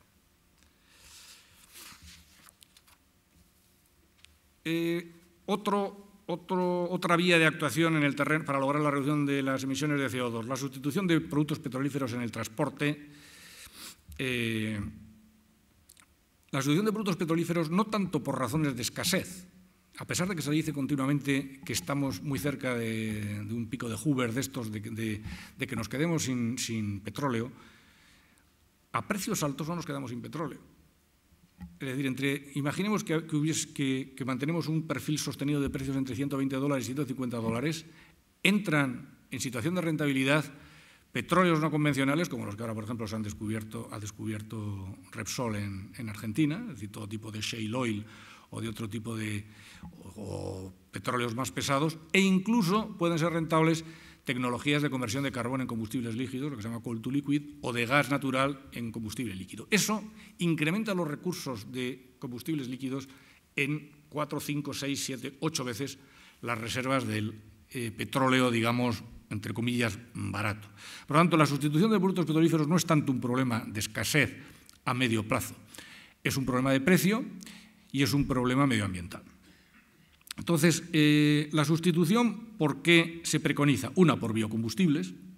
De hecho, hay un objetivo de un 6% fijado en la Unión Europea. ¿Y qué problemas plantean los biocombustibles? Pues los biocombustibles plantean dos problemas. Uno, su balance energético y medioambiental, que para producir biocombustibles hay que utilizar pesticidas y fertilizantes. Y, por tanto, hay que analizar el balance energético y medioambiental de todo el proceso. Y el segundo, el problema de cómo influye esto en el mercado de alimentos mundial y en el precio de los alimentos. Se puede decir que, bueno, realmente lo que se puede hacer es, en lugar de utilizar, pues, por ejemplo, maíz o caña para producir etanol, pues que lo que hay que hacer es utilizar otro tipo de combustibles que no sean alimentos. Pero el problema no es solo que los combustibles no sean alimentos. El problema es que si se desplaza tierra que podría dedicarse a producir alimentos, también se puede plantear un problema. Por eso los biocombustibles de segunda y tercera generación ponen énfasis en la utilización, por ejemplo, de material celulósico o de algas, que realmente no parece que desplace tierra utilizable para alimentos. En lo que se refiere a la sustitución de productos petrolíferos por gas natural, que en algunos países ya empieza a iniciarse, es decir, utilizar gas natural concentrado en lugar de gasolina o de gasoil en el coche. Bueno, pues eso, en principio, tiene menos emisión de CO2 por kilómetro, por lo tanto, podría ser una vía a explorar. Incluso podría tener menos emisión de CO2 por kilómetro que un coche eléctrico, porque si el coche eléctrico está producido, como en China, por ejemplo, con un 70% de carbón, evidentemente el coche eléctrico tiene un rendimiento, por decirlo así, de emisiones de CO2 mucho peor que lo que sería utilizar directamente el gas natural como combustible. ¿Qué problema se plantea en este caso? Que los vehículos con gas natural tienen precio más alto y que falta una infraestructura de distribución como la que hay para los productos petrolíferos. Por lo tanto, esto sería más bien una vía de utilización para grandes flotas, para las cuales el que no haya una red de distribución distribuida tiene menos importancia. De hecho, el gas natural es posible que se convierta en un combustible. Hay un reciente informe de la Agencia Nacional de Energía que se llama la edad de oro del gas, que se convierta al menos en un periodo de transición, pero un periodo de transición que puede durar 40 años, que se convierta en un vector fundamental entre los combustibles energéticos. Por un lado, y esto también supongo que nos hablará José Ignacio, porque del shale gas que parece ser que se ha encontrado en Euskadi, el hecho de que se empiece a explotar un gas no convencional, como el shale gas, el coal bed metano, o lo que sea, a todos se le denomina un poco por el mismo término. En Estados Unidos ya se produce de gas no convencional el 50% de gas natural, de lo que se produce de gas natural convencional. Por lo tanto, ya empieza a ser una cantidad notable. Y en Estados Unidos se están empezando ya a pensar que en un futuro a medio plazo pueden ser exportadores de gas.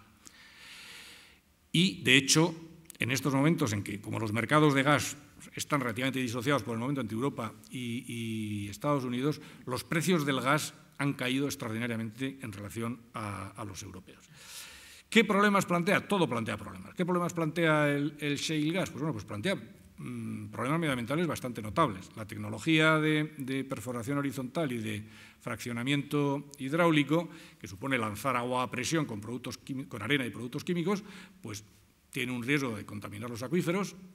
Hay un problema de fugas de metano, y el metano es un gas de efecto invernadero más intenso que el CO2, y luego además el número de pozos por unidad de superficie que necesita este tipo de recursos es muy superior. Por tanto, eso plantea un problema.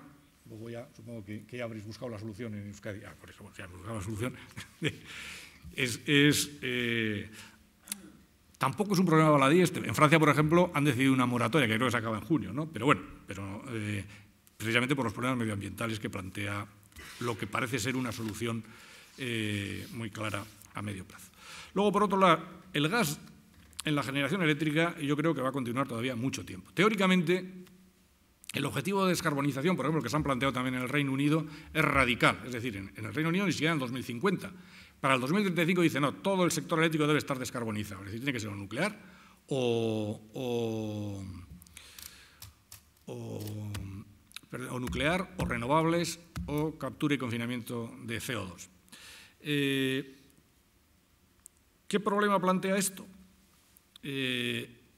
Primero, 100% descarbonizado no puede existir un sector eléctrico. ¿Por qué? Porque una parte importante de las energías renovables son de carácter intermitente. Entonces, por razones de fiabilidad del sistema, es decir, necesita tener una potencia soporte para compensar los momentos en que, por ejemplo, no hay viento y se pueden caer un número importante de gigavatios. Entonces, se necesita tener una potencia gestionable y esa potencia gestionable tiene que ser casi necesariamente gas. Por lo tanto, en ese terreno va a ser necesario el gas. Pero es casi impensable que a medio y largo plazo se pueda producir solo,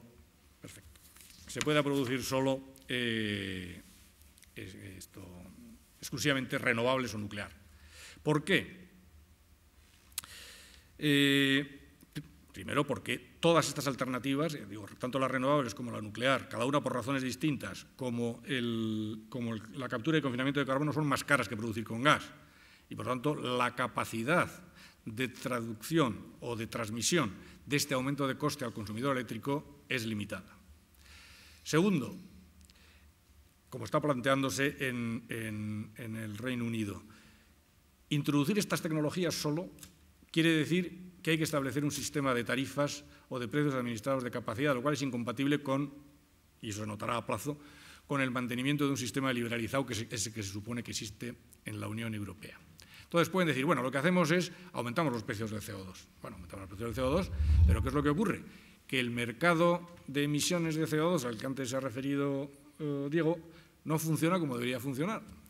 Es decir, las previsiones de la Agencia Nacional de Energía para conseguir los objetivos para 2050 necesitarían precios del CO2 de los derechos de emisión de CO2 que acaban siendo $100 y pico por tonelada en el año 2050.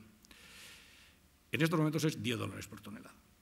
¿Por qué? Hay muchas razones. Y, de hecho, durante el primer periodo de funcionamiento de los mercados de derechos de emisión varió de 30 a 0 en cosa de un año o 2 años. ¿Eso qué quiere decir? Que el mercado de derechos de emisión, tal como se concibe ahora, no da señales para que nadie invierta en una tecnología descarbonizadora, porque es imposible en estos momentos anticipar a medio plazo cuál va a ser el precio de las emisiones de CO2. ¿Qué han hecho los británicos? Siempre buscan una solución, decir, no, pues mire usted, lo que yo hago es complemento el precio de las emisiones de los derechos de CO2 en el mercado de emisiones para que haya un suelo de CO2. Y de esta manera ya sabe, por decirlo así, el inversor en tecnología descarbonizadora qué precio va a tener el CO2. Pero eso es añadir una decisión administrativa más a las otras decisiones administrativas. Y eso también, por eso me refería antes al problema de los marcos regulatorios. En estos momentos en Europa tenemos un sistema, al menos en lo que se refiere al sector eléctrico, un marco regulatorio absolutamente contradictorio. Por un lado, los departamentos de mercado interior están diciendo no, hay que desarrollar un mercado al por mayor, líquido, competitivo, etcétera, y por otro lado, los responsables, digamos, de poner las restricciones de renovables y de emisiones de CO2 hacen que las tecnologías necesarias para hacer eso no pueden entrar en función de las señales que otorgan los precios de mercado. De hecho, es incluso más complicado. Si habéis leído el periódico, ayer o anteayer hubo en el mercado eléctrico 4 horas a precio cero. Eso, a medida que haya más renovables a coste variable cero, va a ocurrir más. ¿Por qué? Pues porque basta con que la entrada, por ejemplo, imaginemos de energía eólica, sea superior a la demanda, el precio es cero. Cuanta más energía de coste variable cero. Por eso algún argumento que se dice, no, es que la energía eólica lo que hace, y he oído a la asociación, por ejemplo, lógico, ¿no?, porque que defiendan sus intereses, estamos contribuyendo a la reducción del coste de la electricidad porque están bajando los precios del mercado al por mayor. Claro, están bajando los precios al por mayor, pero porque ustedes recuperan los costes no por esos precios, porque por esos precios no lo van a recuperar nunca, los recuperan a través de las primas o de las tarifas. Es decir, estamos creando un sistema en el cual se reducen constantemente los costes variables y, por lo tanto, los precios, al menos los precios del mercado spot, y aumentan cada vez más los costes medios. ¿Cómo se consigue que funcione eso en un sistema de mercado? No se consigue. Por lo tanto, en mi opinión, previsiblemente, a medio plazo, vamos a ir convergiendo a un sistema de lo que ya denominan reregulación. Y el camino que ha marcado el Reino Unido previsiblemente sea el camino que vamos a seguir. Por lo tanto, para acabar, quería transmitir simplemente 3 mensajes. Uno, los objetivos de la cumbre de Copenhague con los instrumentos actuales no se van a conseguir. Y si no se van a conseguir, pueden ocurrir problemas, como les he dicho. Es decir, si en lugar de aumentar 2 grados la temperatura, aumentamos 6 grados la temperatura, eso es muy importante, desde el punto de vista del efecto cambio climático. En todo caso, aun suponiendo que se acercase a ese objetivo, hay que dejar muy claro que va a ser muy caro. Y, por lo tanto, hay que decirle a la opinión pública, no se puede estar haciendo, digamos, todo el fenómeno del déficit tarifario, por ejemplo, en el sector eléctrico, no es una que quiera hacer juegos y manos y decir, bueno, no, pero miren ustedes, si es que al final el consumidor energético, si quiere tener, me he referido solo al CO2, pero si hubiésemos metido en el problema de la seguridad ocurriría lo mismo. Si usted quiere hacer un suministro energético con bajo riesgo de interrupción y limpio, tiene que pagarlo. Y eso es muy caro y va a ser crecientemente caro. Y tercero, en Europa, porque eso no es una cuestión española, hay que abordar de una vez una contradicción interna en el marco regulatorio. No podemos estar diciendo simultáneamente que queremos mercados cada vez más extendidos y poner cada vez más restricciones que hacen imposible el funcionamiento de esos mercados. Y, lógicamente, como esas restricciones va a haber que cumplirlas, quiere decir que, inevitablemente, los distintos departamentos de la Comisión de la Unión Europea deberán un día sentarse y decirle, mire usted, el marco regulatorio al que vamos es este, porque el problema ya no es solamente un problema intelectual, digamos, de que es internamente contradictorio. El problema es que el funcionamiento, por ejemplo, de las empresas en el sector eléctrico necesita un marco creíble y estable, pero los marcos solo son estables cuando son lógicos. Todo, digamos, agente económico sabe que si el marco regulatorio existente, no solo en España, sino en Europa, es un marco que es internamente contradictorio, tarde o temprano cambia. Y ese riesgo regulatorio se traduce en el coste de capital y, por lo tanto, en el coste del suministro energético. Muchas gracias. Muchas gracias, Claudio. Bueno, vamos fatal de tiempo, peor todavía que ayer, pero en fin, bueno, vamos a oírle a lo que nos tiene que contar José Ignacio, que me ha dicho que con 20, 25 minutos. Yo casi por alusiones, porque entre que Claudio ya me ha hecho la introducción, como veréis, me va a ahorrar unas cuantas explicaciones y me ha lanzado un par de retos, de guantes, pues se los voy a coger. Bueno, la vertiente energética del crecimiento, que es como he adaptado el título de esta sesión, pues como decía, me la ha explicado ya Claudio, porque lo que se trata cuando un planificador o un regulador energético tiene que resolver su sudoku es cómo cubrir la demanda energética de la región, del país, o si hablamos ya en nuestro ámbito más global de Europa, garantizando esos 3 aspectos que él ha citado: la seguridad de suministro, todos queremos tener energía en el momento que la queremos usar; la competitividad de su coste, la queremos pagar además a un precio razonable, y si somos una empresa que además tenemos que competir a nivel global y en el que la energía es un coste todavía más importante; y la sostenibilidad ambiental, es decir, que esa energía que estamos generando y que necesitamos y que queremos, como decíamos, no sea ambientalmente perjudicial. Todo eso, claro, teniendo en cuenta cuál es la disponibilidad de recursos propios o ajenos. Evidentemente es distinta la planificación del país o la región que tiene recursos energéticos propios o del que, como es nuestro caso, luego veremos, pues no tiene. Esa es la gráfica del escenario 450 al que hacía alusión Claudio. Veis que la gráfica crece. Ahí va. Esto era... Bueno, en alguna debería poner en rojo, pero... crecería en el año 2050, si seguimos como estamos, hasta duplicar, como decía Claudio, el actual nivel de los ppm, es la concentración de CO2 en la atmósfera, que es la que daría lugar a ese aumento de temperatura global superior a los 2 grados. Y para llegar a ese límite, digamos, tolerable, a ese 450 ppm, tendríamos que seguir la curva descendente, la que llegaría, se suele hablar también que es un gráfico el dividido por 4, porque es en vez de multiplicar por 2 el actual, tendríamos que dividir por 2 el actual, o sea que eso quiere decir dividir por 4 el nivel de emisiones de aquí al 2050. Y veis lo que la Agencia Internacional de la Energía asigna como potencial de reducción de esas emisiones a cada una de esas tecnologías. La primera, en color marrón, la captura y secuestro de CO2, las renovables un 17%, la nuclear también, el uso mayor de nuclear, ese porcentaje. Y quiero llamar la atención el azul claro, el de más abajo, la mejora de las eficiencias en el uso final, un 38%. Es esa a la que hacías alusión en ese optimismo, digamos, de la Agencia Internacional en cuanto al potencial de reducción.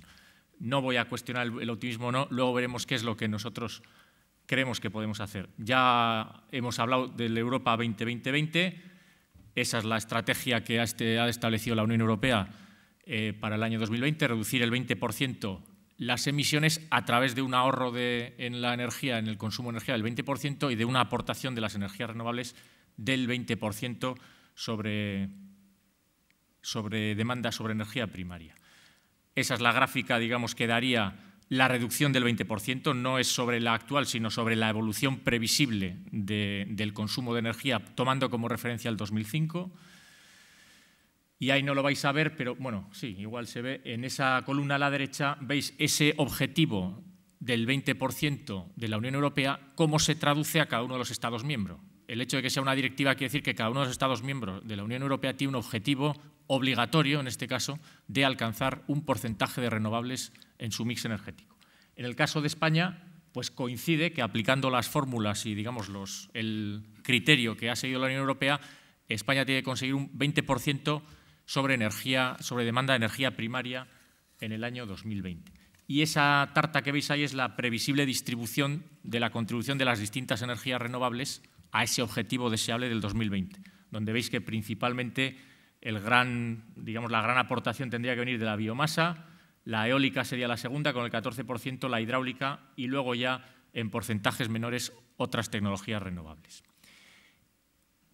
Desciendo un escalón porque, lógicamente, voy a acabar hablando de la estrategia energética de Euskadi, no lo he dicho al principio, es decir, voy a hablar de qué estamos haciendo en Euskadi, qué hace el Gobierno vasco, cómo se plantea esta vertiente energética. Hablando de energía, y lo ha dicho también Claudio, no podemos hablar en local, es decir, la energía es un problema global y mundial, por eso tenemos que tomar en cuenta esas referencias. Y me paro también un momento en la energía en España. Primeramente porque Euskadi, aunque hablemos de nuestra estrategia energética, estamos insertos en el sistema eléctrico y sistema gasista estatal español, por lo tanto no estamos, digamos, liberados para hacer lo que nos parezca, formamos parte de ese sistema y además en ese sistema tenemos muy poca capacidad normativa, al menos en lo que tiene que ver con el marco regulatorio al cual también hacías alusión y sobre todo a los ámbitos de retribución de las distintas energías, en este caso las renovables.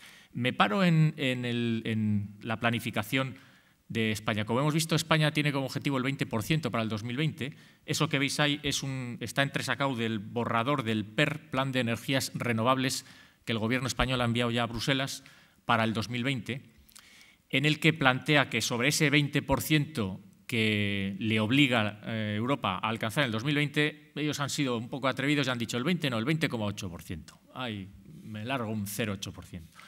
En versiones anteriores incluso creo que llegaron a andar en el 22% o 23%. Tiene una ventaja porque lo que se pasara a España podría comerciar ese porcentaje renovable en exceso con países que no llegaran a su objetivo. Por lo tanto, hubiera tenido ventajas económicas para el país en esos esquemas de valoración, incluso de emisiones, etcétera.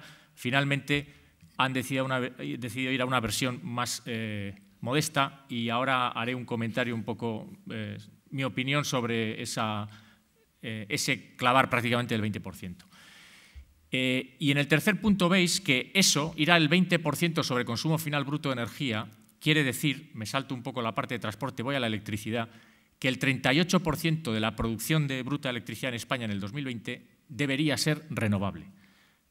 Aparentemente es un gran objetivo, pero es que resulta que en el 2010 ese porcentaje de producción bruta de electricidad renovable era del 29%. Es decir, no es un gran salto pasar del 29 al 38. De hecho, esa es han puesto lo del borrador en todas partes para que no lo usemos mucho y no lo plagiemos, así que igual os tapa un poco los datos. Esa tarta es la tarta del porcentaje al que contribuye a la producción de electricidad, al que contribuyó en el año 2010 en España las distintas tecnologías. Desde mi punto de vista, es un mix energético, como se denomina este tipo, digamos, de distribuciones, pues tendiendo a óptimo. Es decir, creo que es un mix muy bueno. ¿Por qué? Porque es muy equilibrado. Fijaros que estamos hablando que tenemos un 21% de energía nuclear, un 8% de carbón, un 22% más el 10% de las cogeneraciones, un 32% de gas natural, el 22% en ciclos combinados, muy poco de productos petrolíferos y las renovables, ese 33% normalizado, que son unos criterios de normalización que aplica, también tiene que ver con meteorología, etcétera, la directiva europea, se traduciría en un 29%. Me da igual si es un 29% o un 33%. Prácticamente un tercio de la electricidad generada en España el año 2010 era renovable.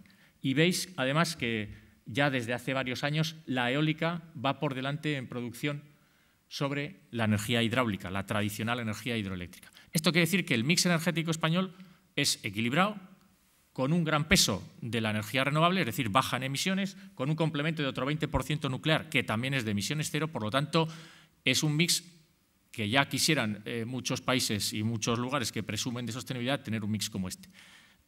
Conclusión, con sus errores, sus aciertos o sus faltas de previsión, la política energética de los últimos años en España yo la calificaría de buena.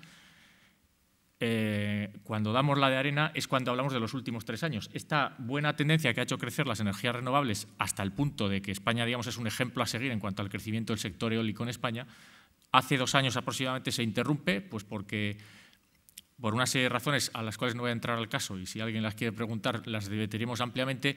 El gobierno, digamos, al gobierno español le entraba un cierto miedo escénico, entra el déficit de tarifa, burbuja fotovoltaica, es decir, bueno, presión de empresas gasistas, metemos todo en la coctelera y hace 2 años entra un cierto pánico, se paraliza o se, digamos, cierra el esquema de retribución de primas a la eólica.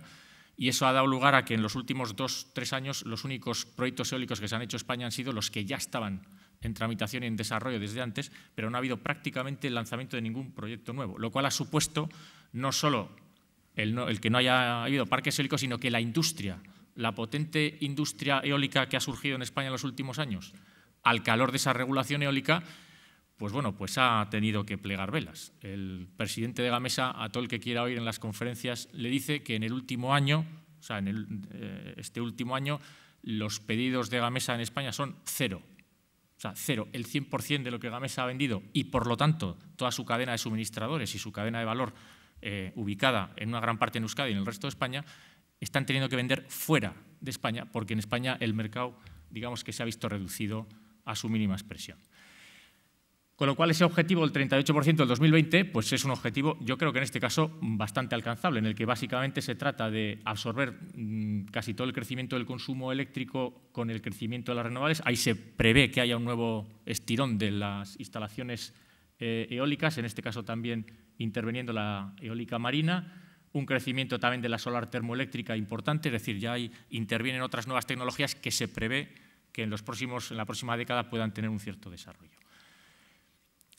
Bueno, y en Euskadi, o el subconjunto de Euskadi, ¿cuál es? Bueno, pues quería mostrar, solemos enseñar estas 3 tartas, porque lo que vienen a demostrar es que una estrategia energética local o regional, en este caso como país del Gobierno vasco, hace posible esa evolución. Es decir, en el año 82, en el mix energético, en el consumo energético vasco, el 62% eran productos petrolíferos y derivados y el 24% el carbón.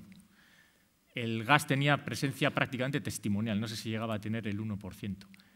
Fruto de las políticas energéticas del Gobierno vasco durante esos 20 años hasta el 2000, en el año 2000 vemos que ya el gas tiene una presencia importante, el 21%, fundamentalmente en el consumo de hogares y empresas. Y vemos que, por lo tanto, el petróleo se ha reducido al 50%, empiezan a aparecer las renovables ya en un porcentaje significativo, el 4%, y en esta última década digamos, el cierre un poco del ciclo es que el gas natural es la mayoritaria con un 42%, porque además de consumirlo en hogares y en empresas, producimos electricidad en los ciclos combinados de gas natural que hay en el país, que se construyen todos en estos últimos 10 años, y eso hace que sea ya, por decirlo así, la base del consumo energético del País Vasco. Las renovables llegan al 7%, inferior a lo que hubiéramos querido, pero bueno, en cualquier caso, creciendo lógicamente en estos últimos años. Y una cosa muy importante también de nuestro consumo de energía, que a veces no se tiene en cuenta, que es que el 45% de la energía consumida en Euskadi se consume en la industria. Es decir, en Euskadi tenemos prácticamente un 28% del PIB, el Producto Interior Bruto, es industrial. Y cuando estamos hablando que en España no sé si anda en torno al 15%. O sea que podemos estar casi duplicando el peso de la industria. Industria además que en muchos casos es industria de proceso, muy intensiva en el uso de energía, y eso hace que nuestro consumo de energía se produzca en un gran porcentaje en la industria, en un 20% terciario son los edificios, es decir, comercios, viviendas, administraciones, etcétera, y un tercio en el transporte. Y bueno, ahí no voy a entrar muy en detalle porque es cómo consume cada uno de los sectores. Por lo tanto, ya voy aterrizando. Con este contexto y en este escenario internacional y dentro del sistema regulatorio y de distribución español, ¿cómo podemos cubrir una demanda energética de estas características garantizando esas tres variables? En este caso, teniendo en cuenta que somos un país de 7.235 kilómetros cuadrados, pequeño, y con muy escasos recursos energéticos propios. Los fósiles, salvo el guante que me ha echado Claudio del shale gas, que luego comentaré, pero hasta la fecha no hemos contado con recursos energéticos fósiles y renovables, bueno, pues sol poco y viento en los montes. Pues lo que hemos hecho para resolver esa ecuación o esa vertiente energética, lo que ha hecho el Gobierno vasco, y ahí no me quiero arrogar más parte de la que me toca, es desde el año 1982 desarrollar una serie de estrategias energéticas desde el Gobierno vasco, utilizando el Ente Vasco de la Energía como instrumento, como agencia energética para definir y poner en marcha esas medidas y hacer, entre otras cosas, hacer posible que esa evolución de la tarta, ese cambio de paradigma, vamos a decir, de la base de combustibles del 82 al 2000 y del 2000 al 2010 haya sido posible. Y hoy tenemos la estrategia al 2020, la que está a punto de aprobarse oficialmente, pero que nosotros ya estamos contando al que nos quiera oír. Por cierto, y aprovecho para agradecer a Carmen y a Marian que me hayan invitado, porque creo que sois de los primeros lugares donde cuento la Estrategia Energética 2020. No lo digáis en el Gobierno, pero ya la voy contando. Tiene una visión a largo plazo, es decir, esa estrategia tiene unos horizontes que van en la línea de lo que estamos hablando en el ámbito de la sostenibilidad, es decir, sí apostamos por ir a un escenario de reducción de emisiones. Y si decía Claudio que Europa pinta muy poco en la reducción de emisiones frente a China y a Estados Unidos y por lo tanto hace falta un acuerdo global, ¿qué os voy a contar de las emisiones de Euskadi, ¿no? Podríamos decir que, en fin, que somos una gota en el océano. En cualquier caso, queremos ser parte de ese escenario sostenible del futuro, queremos contribuir, pero teniendo en cuenta, lógicamente, que para llegar a ese escenario sostenible o renovable de largo plazo, tenemos que seguir teniendo la energía disponible a un coste razonable. Y eso hace que nos enfoquemos en la estrategia en tres grandes ámbitos: sectores consumidores, mercados y suministro, y la tercera pata, que voy a detenerme un poco más, y ahí voy a hablar también, veis que ya sabía que me iba a preguntar Claudio lo del coche eléctrico y lo he traído ya en la foto, para hablar del desarrollo tecnológico e industrial asociado. Sectores consumidores, ¿por qué? Pues sectores consumidores porque nuestra primera fuente de energía, antes has dicho que no hay energía limpia, sostenible y barata. Es verdad, salvo si hacemos un pequeño equilibrio y decimos que sí hay una energía, que es el ahorro. Pero hay que invertir para conseguir el ahorro. Correcto. Pero bueno, en sí misma, la energía que no consumimos es limpia si es, sostenible desde luego, y barata, te admito que depende cuánto nos gastemos en ahorrarla. No encender una luz es tremendamente barato. Bien, entonces, ha sido una constante en los últimos 30 años, y veo a alguien en el auditorio además que sabe mucho de eso porque ha sido parte protagonista del asunto. Ha sido una parte principal el ahorro de energía en Euskadi, porque siempre hemos dicho que es nuestra principal fuente de energía. Todo lo que consigamos ahorrar, eso que llevamos por delante. Vamos a insistir en los próximos 10 años porque veis que el panorama lo exige. Siempre hemos dicho que la industria vasca ha sido especialmente ejemplar en hacer en ese sentido sus deberes, una industria muy competitiva y que está muy bien, digamos, dimensionada y equipada para ser eficiente en energía, y queremos extender estos últimos años esa eficiencia energética a otros sectores, los llamados difusos, mucho más difíciles, como su propio nombre indica, de hacer eficientes, que son los edificios y el transporte. Entonces, bueno, pues ahí es donde va a haber que hacer esa inversión en tecnología, en que los sistemas de información. Se habla mucho ahora de las smart cities, smart communities, todo es smart. Smart quiere decir introducir tecnología, introducir sistemas de información para hacer viable, primero, la modernización del consumo, es decir, lo que no se mide y no se monitoriza es muy difícil de reducir, y luego para hacer posible esos ahorros, ¿no? Y luego también nos centramos, aunque como he dicho no está directamente en nuestra capacidad competencial, nos centramos en hacer posible dos cosas: tener garantizado nuestro consumo y hacerlo de la forma más sostenible posible. Y eso quiere decir, y eso se apostó hace muchos años, y por eso esa evolución que os he presentado, por el gas natural y las energías renovables.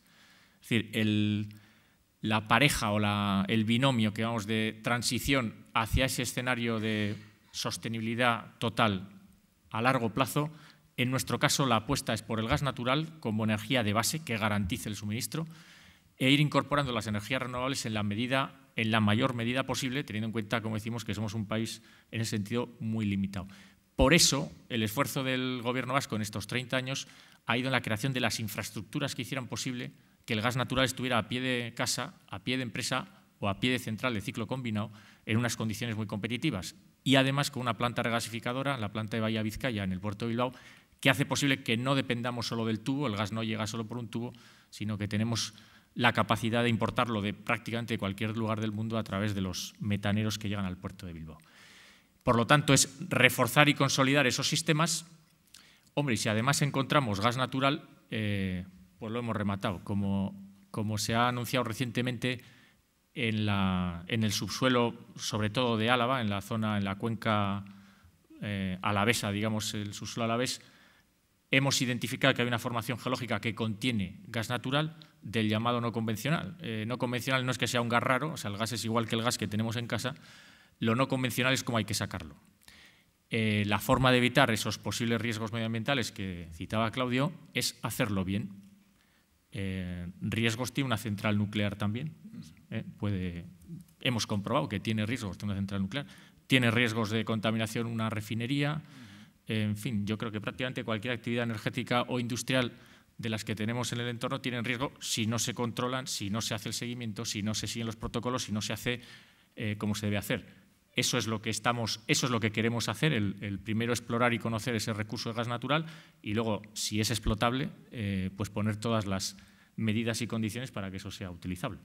No son unos riesgos, reconociendo que hay que hacerlo bien, no son unos riesgos que creamos que son inabordables en ese sentido. No os voy a contar una por una, pero ese es el tipo de análisis que hacemos cuando hablamos de ese mix del coste de producción, de la sostenibilidad y de la seguridad o, digamos, de la dependencia energética. Al final vamos a que, como bien has comentado, como energía de base nuclear, carbón o ciclo combinado de gas natural, nosotros, el País Vasco, apostó hace muchos años por el gas natural, con sus ventajas y sus inconvenientes, y esa es nuestra apuesta. Digamos, de las tres de base, pues no es la que menos emisiones tiene, porque sería la nuclear, pero la que da un equilibrio mayor en esos tres aspectos, en cuanto a duración de reservas, emisiones de CO2 y coste de producción. Y las renovables, pues ya veis que salvo la eólica, la hidroeléctrica, lógicamente, y la eólica, pues todas las demás todavía están a bastante distancia de que puedan ser competitivas sin las primas. Primas, cuidado, que no son dinero público, primas que las estamos pagando todos en la factura.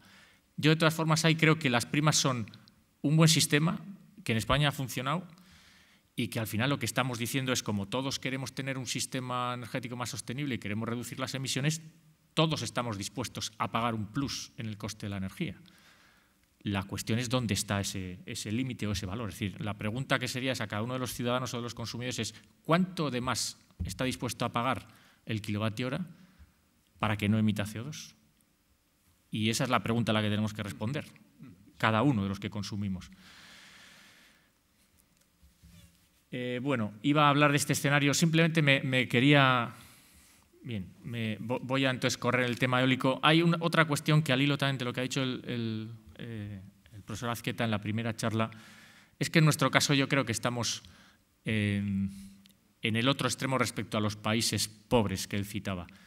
En nuestro caso estamos hablando que queremos renovables, queremos un escenario sostenible, queremos ser una economía baja en carbono, pero cuando vamos a hacer parques eólicos resulta que no nos gusta dónde están.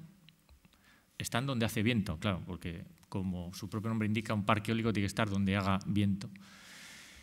Y entra en conflicto con otras cuestiones, no siempre de biodiversidad, porque la biodiversidad, siendo un valor, digamos, esos bosques que hemos visto, es respetable, pero es que a veces es una cuestión, yo diría, casi subjetiva. O sea, me gusta, no me gusta, o como digo yo, en cuestión de paisajes, entre un monte con un parque eólico y una ciudad costera con una urbanización, en fin, ahí entraríamos a unas cuestiones muy subjetivas de qué es más sostenible paisajísticamente. Simplemente quiero hacer ver las dificultades que tenemos para tener hoy ese 7% y para alcanzar el previsible 14 o 17% que estamos planteando al 2020 en energías renovables. Significaría pasar en energía eólica de los 150 que tenemos hoy a prácticamente 1.300 megavatios. O sea, multiplicar por 10. Digamos, con nuestro condicionamiento, digamos, medioambiental, hoy en día es bastante difícil. Y termino en los últimos minutos con lo que os he dicho antes. La estrategia energética al 2020 tiene una tercera derivada muy importante, que además tiene que ver con algo de lo que ayer se dijo en la sesión en la que estuvieron Mario Fernández y Miguel Boyer. ¿Qué es lo que trata esta parte de la estrategia? Pues trata, aunque suene muy así, de hacer negocio a partir de estas oportunidades que ofrece este cambio de modelo energético en las próximas décadas. Decía antes Claudio que algunas previsiones son optimistas, que no ve posible alcanzar las renovables o la eficiencia. Bueno, pues nosotros no sabemos si llegaremos o no, pero que va a ser una oportunidad de negocio nos parece evidente. Y que una de las cosas que nos importa como país y como gobierno vasco en este caso es que se genere actividad, se genere empleo, se genere riqueza en el país, y eso será posible si tenemos empresas que sean capaces de aprovechar esos mercados. No sé si llegaremos al 20-20-20, pero que si nuestras empresas son capaces de ofrecer productos, sistemas o tecnologías que tengan venta en esos mercados, en Europa, en Estados Unidos, en China o en los países emergentes, las utilizaremos. Bueno, esas son todas las posibles tecnologías que analizamos. Y ese es un poco el esquema de cuáles son las tecnologías por las que apostamos para el desarrollo tecnológico industrial dentro del País Vasco. ¿Por qué esas? Pues básicamente hemos atendido a dos criterios. Lo que llamamos atractivo del mercado, es decir, que haya mercado. Lo que hemos dicho antes, ¿estamos diciendo que hay que reducir un 20%? ¿Estamos diciendo que hay que desarrollar las renovables? Bueno, pues ahí va a haber un atractivo del mercado. Y la segunda cuestión, que tengamos empresas y centros tecnológicos y capacidad industrial preparada para entrar en esas tecnologías. Y más que contarlas de letra, pues os las cuento. En renovables, la energía eólica, la energía termosolar, que es la de concentración. En Euskadi no veréis nunca una instalación de esas. Esa está cerca de Sevilla y la ha puesto en marcha hace un mes Sener, empresa vasca. Esa instalación está funcionando desde hace, como os digo, un mes, generando energía eléctrica a partir de la concentración de la energía solar en lo que se llama la tecnología de concentración de torre. Y la energía de las olas, eso que veis ahí, son las cámaras internas del dique de Mutriku, donde están funcionando también desde hace 4 meses unas turbinas que generan electricidad a partir del golpe de las olas en Mutriku. Y tenemos previsto otro proyecto en Arminza, este ya más ambicioso, de 20 megavatios, que además combine aspectos de experimentación. Tenemos empresas en estos sectores, tenemos capacidad industrial, tenemos capacidad de ingeniería, vamos a traccionar, vamos a hacer proyectos que sean capaces de generar actividad en estas empresas y en toda la cadena de valor. No estamos hablando solo de la cabecera, sino de todas las pequeñas empresas del país, fabricantes de componentes, de sistemas de tecnología, que pueden suministrar a estas instalaciones.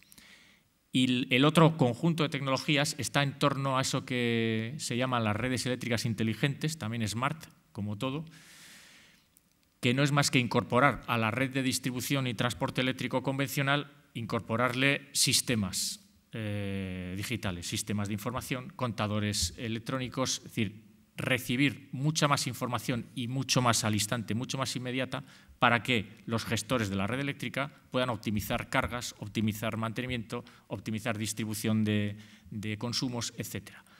Integración de las renovables exigen también ese tipo de redes por una mayor integración, y es que además ahí tenemos una empresa como Iberdrola, que es una de las que hace bandera de estas tecnologías, y un sector industrial, empresarial, que desde hace muchos años está compitiendo en este tipo de sistemas. Por lo tanto, si vamos a ahorrar energía, si vamos a ser más eficientes con este tipo de sistemas, si todo el mundo proclama que esta es la solución de la eficiencia, pues ¿por qué no vamos a trabajarlas? Contadores, subestaciones, el vehículo eléctrico.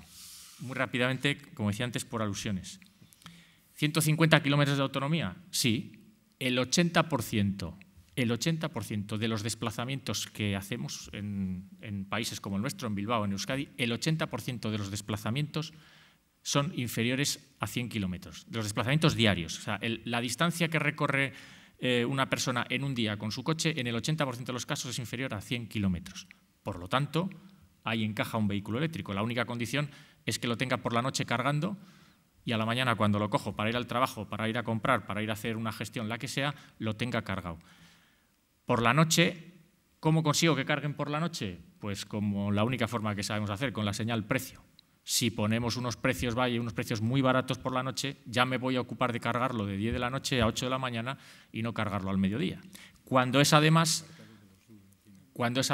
tenemos la electricidad renovable que está generando esas horas, digamos, y que estamos en ese punto, en España se está en el punto en el que ya empieza a haber horas nocturnas en las que el consumo es superior a la producción renovable. Eso significaría que habría que parar una serie de parques eólicos para que dejaran de producir, porque no habría consumo. Si cargamos los coches eléctricos durante la noche, estamos consiguiendo darle más eficiencia al sistema, estamos integrando las renovables, digamos, estamos cerrando el círculo. Por eso, desde el Gobierno vasco, pues hemos lanzado una, vamos a decir, ambiciosa o ejemplar iniciativa de tratar de implantar y desarrollar el vehículo eléctrico en Euskadi, no solo como uso, o sea, usarlo sí, pero además queremos que todas las tecnologías asociadas al vehículo eléctrico, en la medida de lo posible, se desarrollen y se trabajen por empresas de aquí. Bueno, y ya termino. Este es el esfuerzo inversor en los próximos 10 años, que como bien has dicho, efectivamente estas cosas no pasan gratis y hay que hacer una inversión importante en renovables, en desarrollo tecnológico y en los sectores consumidores, es decir, en introducir ese tipo de tecnologías que permitan ahorrar. Si una parte importante de esa inversión, de esas compras que hay que hacer, viene suministrada por esa industria, por ese sector empresarial nuestro, creemos que hemos conseguido un doble efecto. Digo que tiene que ver con lo que se habló ayer porque se hablaba que no basta únicamente con ser austeros de las administraciones, que una cosa es recortar gasto, pero que hay que seguir estimulando la economía. Bueno, pues esta es nuestra propuesta de estimulación de la economía. Es decir, el aprovechar que tenemos un objetivo energético que conseguir para traccionar ese tipo de mercados, ese tipo de desarrollos tecnológicos que hagan posible, además, ese horizonte energético más sostenible. Por lo tanto, estamos combinando industria y energía o sostenibilidad energética. Y mi resumen es ese, que la estrategia energética permite avanzar o quiere avanzar hacia un sistema energético más eficiente, seguro, competitivo y sostenible, que además, como estamos insertos en esas políticas, tanto a nivel estatal como europeo, queremos contribuir, queremos aportar nuestro grano de arena, aun siendo pequeño, y que queremos aprovechar esas inversiones necesarias para generar un mercado que permita dar actividad económica y empleo, y al final riqueza para todos, a las empresas del país. Y ahí me paro.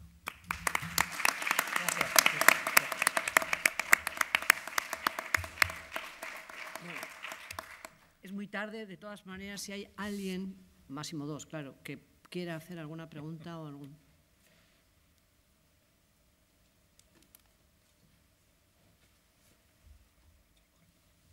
No, bueno, yo creo que es hora ya de marchar. Entonces, muchas gracias a todos por la asistencia y muchas gracias a los ponentes, que han estado francamente brillantes los tres. Francamente. Gracias.